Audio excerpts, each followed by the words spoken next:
নমস্কার বন্ধুরা। বাংলাতে একটা কথা আছে, কথাটা হচ্ছে যে আপনাকে বড় বলে বড় সে নয়, লোক যাকে বড় বলে বড় সে হয়। আমেরিকা পৃথিবীর ১ নম্বর ক্ষমতাধর রাষ্ট্র, এটা পুরো পৃথিবী জানে।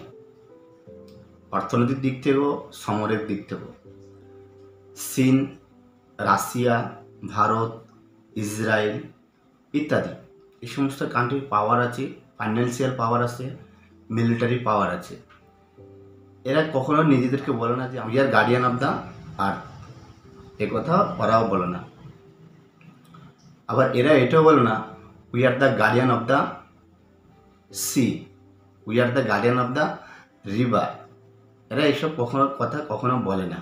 অ্যাকচুয়ালি ক্ষমতাবান ব্যক্তি কখনো ক্ষমতা আসে এটা প্রকাশই করতে নিজে মুখে প্রকাশ করে না, লোক বলে যে এই লোক পাওয়ারফুল, এই লোকের ক্ষমতা আছে, এই দেশ ক্ষমতাশালী দেশ, এই দেশের সাথে টক্কর নেওয়া উচিত হবে না। কিন্তু ডক্টর ইউনূস সেটা ভুলে গেছে। আমি পুরো ব্যাপারটা আপনাদেরকে ক্লিয়ার করে বলবো, তার আগে আপনারা এই ছোট্ট ভিডিওটি একটু দেখে নিন। 7 states of India, eastern part of India, called Seven Sisters. They are landlocked country, landlocked region of India. They have no way to reach out to the ocean. We are the only guardian of the ocean for all this region. So this opens up a huge possibility. So this could be an extension of the Chinese economy. Build things, produce things, market things, bring things to China, bring it out to the whole rest of the world. তো পুরো ভিডিওটা নিশ্চয়ই শুনেছেন। ইউনূস এটা বলতে চাইছে যে we are the guardian of the reason. Guardian যে কিনা পুরোটা ভারতের ভূখণ্ডের মধ্যে জড়ানো। সে নিজেকে ভারত মহাসাগর অন্তর্গত এরিয়া, বঙ্গোপসাগর ভারত মহাসাগরের অন্তর্ভুক্ত এরিয়া, সেখানে বাংলাদেশ নিজেই ভারতের অন্তর্ভুক্ত একটা ছোটোখাটো ভারতের একটা রাজ্যের সমান। সে বলছে যে we are the guardian of this reason. মানে মুখ ফুটি মাছের মতো কথা বলছে, বোয়াল মাছের মতো। একটা কথা হচ্ছে কি জানেন তো, পাপ সবসময় একজন করে, আর এর প্রায়শ্চিত্ত সবাইকে করতে হয়, সেটা পরিবারের হোক আর সেটা দেশের হোক। আর ইউনূসের কারণে পুরো বাংলাদেশ এর প্রায়শ্চিত্ত ভোগ করতে চলেছে না, ভোগ করা অলরেডি শুরু হয়ে গেছে।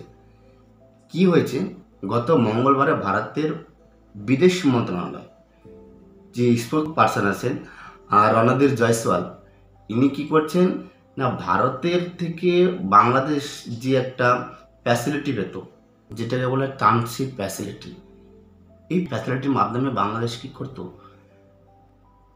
বাংলাদেশের যে নেবার কান্ট্রি আছে, মানে সাউথ এশিয়ার যে কান্ট্রিগুলো, নেপাল, শ্রীলঙ্কা, তোমার এদিকে ভুটান, এই সমস্ত জায়গায় যে ভারত বিভিন্ন রকম রপ্তানি করতো, বিভিন্ন রকম প্রোডাক্টের রপ্তানি করতো, ওই রপ্তানি বাংলাদেশ ভারতের মাটি ব্যবহার করে করতো, তাও আবার উইদাউট এনি ট্যাক্স। 2020 সালের আগে বাংলাদেশ ভারতকে ট্যাক্স দিতে হতো।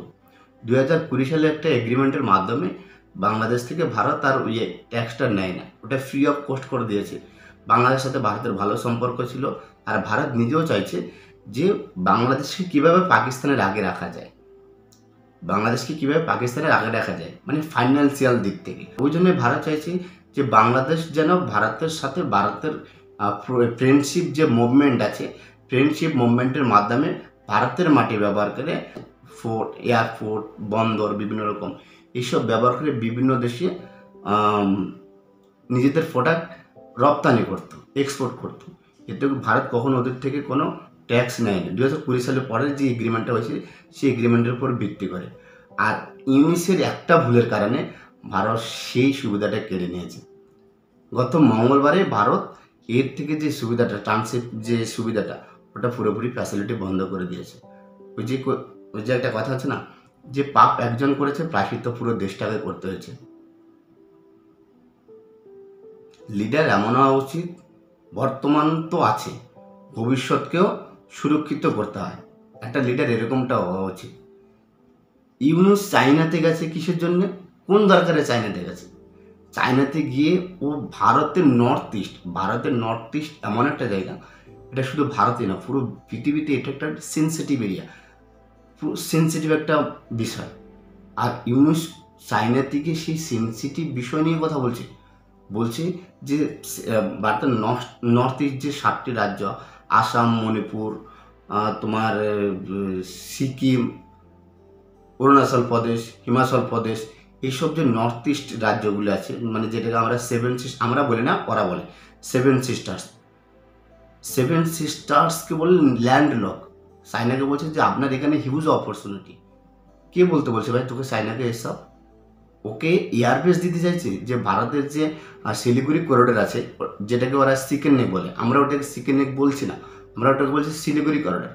আর এটাকে প্রত্যেক ভারতীয় লোক ওটাকে শিলিগুড়ি করিডোরই বলে, ওরা বলছে চিকেন নেক। সেই চিকেন নেকের পাশে লালমনির হাট বলে একটা এয়ারবেস আছে। ইউনিস কী করছে, ওটা চায়নাকে দিচ্ছে। আচ্ছা, তুমি একটা দেশ থেকে এত ফ্যাসিলিটি নিচ্ছ, এত সুযোগ সুবিধা নিচ্ছ, তুমি সেই দেশের বিরুদ্ধে তুমি অঙ্ক কষা শুরু করছো? ওটা কোনো দেশ মেনে নেবে? আজ ভারত যদি আমেরিকার বিরুদ্ধে যদি এরকম করে কোনো একটা মুভমেন্ট করে যেটা আমেরিকার ক্ষতি হচ্ছে, তাহলে কি সেটা আমেরিকা মেনে নেবে কখনো? আমেরিকা ভারতের সাথে ট্রেড ওয়ার শুরু করে দিবে। আপনি ভারতের সহায়তায় বাঁচছেন, ভারতের সহায়তায় আপনি অগ্রসর হচ্ছেন, আপনার উন্নতি হচ্ছে, আপনি সেই ভারতের বিপক্ষে ভারতের শত্রু দেশে গিয়ে ভারতকে ছোট করে কথা বলছেন, ভারতকে থ্রেট দিয়ে কথা বলছেন। একটা কাণ্ডজ্ঞান থাকা উচিত। এবার ব্যবহার করুন ভারতের মাটি, ট্যাক্স দিয়ে ব্যবহার করুন। মন চাইলেও ঢুকতে দিল, মন চাইবে না ঢুকতে দিবে না। আর পাকিস্তানের তো ভারত এরকমই হালই করেছে, ঠিক একই রকম তোমাদের করছে। তোমরা যেরকম করবে তোমাদেরও সেরকম করছে। ভারত এমন একটা দেশ, ও কখনো কাউকে আগে থেকে আঘাত করে না, ও পরেই আঘাত করে। ওর যখন আঘাত করা শুরু করে তখন ও সহ্য করার ক্ষমতা নেই। পুরো হাতে কি বলে না, কোটরা ধরে দেবে, হাতে কোটরা ধরে দেবে। পাকিস্তান যেরকম বিভিন্ন দেশ থেকে কোটরা নিয়ে নিয়ে দেশ চালায়, এ বাংলাদেশের হাল এরকম করবে ইউনিসে। গার্ডিয়ান অফ দ্য রিজন সালা বলে কীভাবে? ভারতের নর্থ ইস্ট রাজ্য একটা ল্যান্ডলক রাজ্য, তো কি প্রবলেম কি? বাংলাদেশ সেটা দখল করে নেবে, চাইলে সেটা দখল করতে আসবে?